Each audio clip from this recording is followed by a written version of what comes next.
The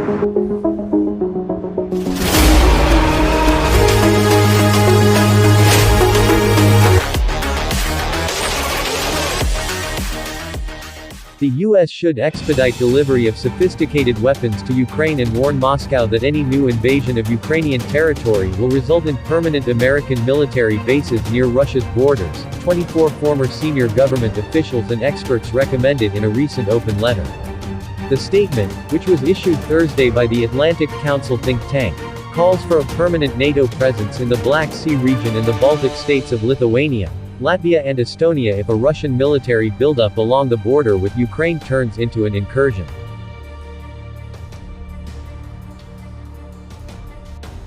Basing permanent forces in the Baltics would conflict with commitments outlined in the NATO-Russia Founding Act, which calls on allies to refrain from basing nuclear weapons or large numbers of permanent forces in new member states.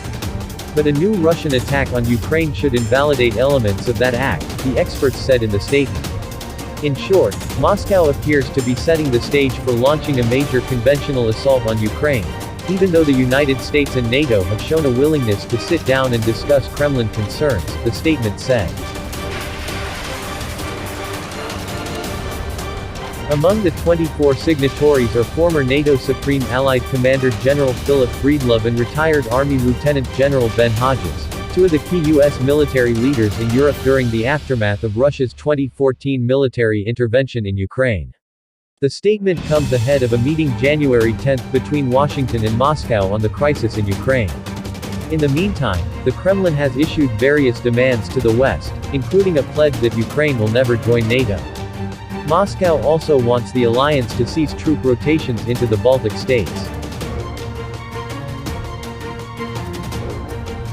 On Sunday, U.S. President Joe Biden told Ukrainian counterpart Volodymyr Zelensky in a telephone call that the United States and its allies will respond decisively if Russia further invades Ukraine, the White House said. The call came shortly after Biden's conversation with Russian President Vladimir Putin about easing tensions on the border with Ukraine, where the Kremlin has reportedly massed about 100,000 troops. Following Russia's 2014 annexation of Ukrainian territory, the U.S. and other allies increased military support to the Baltic states and Poland. Those NATO missions thus far have been rotational, although some military experts say they should be made permanent. Other retaliatory measures that should be taken, according to the statement, include a package of major and painful sanctions. The outline of the sanctions should be communicated to Moscow now, so that the Kremlin has a clear understanding of the magnitude of the economic hit it will face, the letter stated. Washington also must persuade Germany to cancel the new Nord Stream 2 gas pipeline in the event of a Russian attack, according to the experts. Construction of the pipeline was completed, but it has not begun supplying Russian natural gas to Germany because certification is still pending. The most important step for the West, however, is getting more military hardware into Ukraine, according to the statement.